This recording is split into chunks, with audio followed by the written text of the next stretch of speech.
Je prends la parole aujourd'hui, non pas pour le plaisir de la polémique, mais parce que le silence face à la calomnie est un crime. Je parle parce que le mensonge, lorsqu'il est proféré par un homme d'État, devient un poison public. Moi, Olivier Kamitatou, ancien compagnon de lutte de Jean-Pierre Bemba, je refuse de me taire face aux mensonges éhontés. Le temps des masques est tombé. La vérité finit toujours par rattraper ceux qui la fuient. Jean-Pierre Bemba, je l'ai vu de près, je l'ai soutenu. Et je prends toute ma part de responsabilité. Mais il n'a jamais renoncé à la logique de la force, à la brutalité, à la tentation des armes, au goût du chaos. Son parcours est marqué par les guerres. Kisangani, Mambasa, Bangui, Kinshasa. Aujourd'hui encore, il s'inscrit dans la rancune, dans la haine, dans la division. Alors, je m'adresse à la conscience collective et je nomme les faits, je dénonce les mensonges, je dénonce les calomnies. Jean-Pierre Bemba a construit, sans la moindre preuve, une fiction dangereuse dans le seul but de semer la division. Il a accusé Moïse Katumbi, homme de paix. Il a accusé Joseph Kabila, ancien chef de l'État. Et il a osé accuser la Senko, notre Église catholique, conscience morale de la nation. Il les a accusés de complot, de vouloir éliminer le président de la République. Ces accusations sont graves. Elles ne relèvent pas de l'erreur, mais elles relèvent tout simplement de la manipulation. Car accuser la Senko, ce n'est pas viser une réalité abstraite, c'est salir Monseigneur Fulgence Muteba, c'est insulter, c'est mépriser Monseigneur Ncholé, les curés de nos villages, les enseignants de nos écoles catholiques, les infirmières des hôpitaux diocésains. C'est tourner le dos au cardinal Fridolin Ambongo qui jadis a mis son honneur en jeu pour défendre celui-là qu'il accuse aujourd'hui. Alors oui, il faut le dire clairement, Jean-Pierre Bemba a franchi une ligne rouge.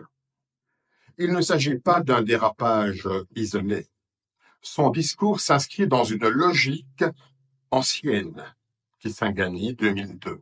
Ituri, ravagé. Bangui, dévasté. L'UDPS devrait se souvenir qu'en 2005, Jean-Pierre Bemba avait menacé de déployer les chars dans la capitale si le peuple refusait la prolongation de la transition. Et que dire de Kinshasa en 2007, livré aux flammes, parce qu'il ne voulait pas reconnaître sa défaite électorale.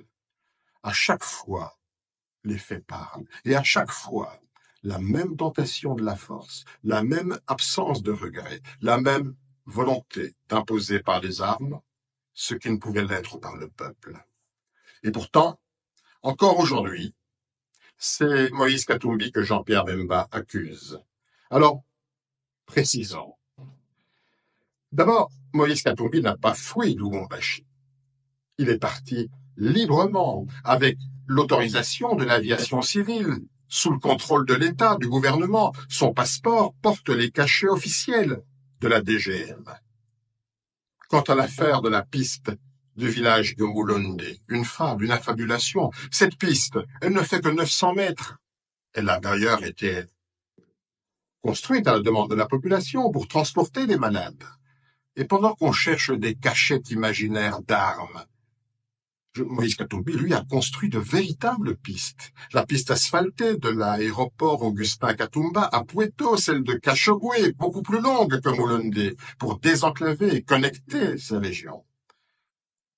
Parlons encore des élections de 2023. Moïse Katumbi, ce n'est pas lui qui a prolongé le scrutin pendant 7 jours et 7 nuits. Ce n'est pas lui qui a distribué des milliers de machines à voter. D'ailleurs, aucun candidat de Ensemble n'a été surpris avec du matériel de vote dans son domicile. Ce n'est pas lui qui a orchestré le chaos logistique.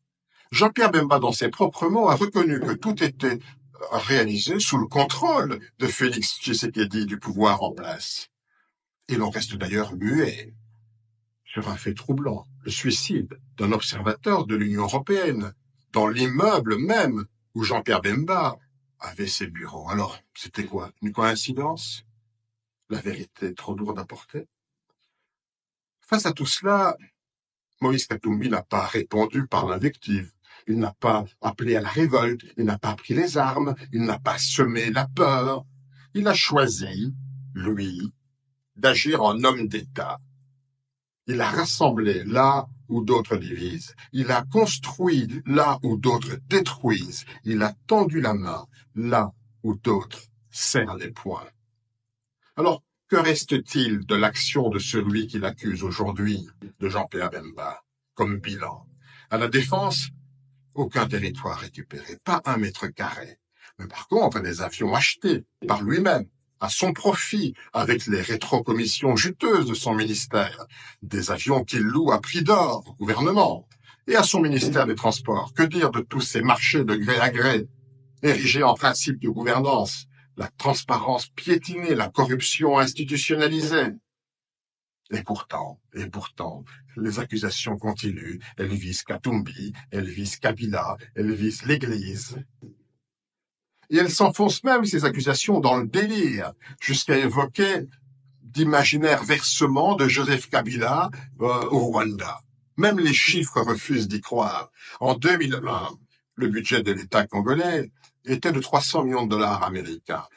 En 2003, d'ailleurs, Jean-Pierre Bemba était vice-président chargé de l'ECOFIN. Alors, comment imaginer que chaque année, 800 millions de dollars auraient été comme ça, évaporés vers le Rwanda? Tout cela, c'est de la pure fiction, du mensonge. Pendant ce temps-là, Katumbi, il construit, il ne menace pas, il ne dévise pas. Et Joseph Kabila, quoi qu'on pense de sa gestion, de sa gouvernance, il a quitté le pouvoir sans incendier la République.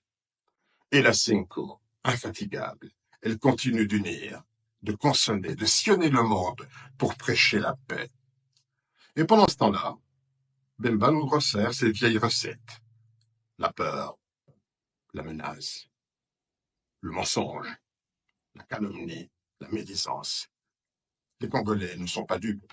Ils voient clair. Ils en ont assez, et je le dis avec gravité. Le peuple congolais lui en a assez. Il a changé. Il n'a plus peur.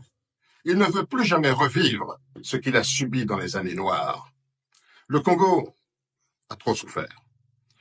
Il ne veut plus de chefs, de seigneurs de guerre. Il veut des bâtisseurs. Il veut la paix. Il veut la grandeur. Jean-Pierre, tu as eu ta chance. Tu l'as gaspillée. Ton temps est révolu. N'entraîne pas la République dans ta chute. Ce pays mérite mieux que les règlements de compte. Moi qui ai été témoin de ton histoire, je dis, stop à la manipulation. Stop au mensonge. Place à la vérité. Place à la jeunesse. Place au Congo de demain.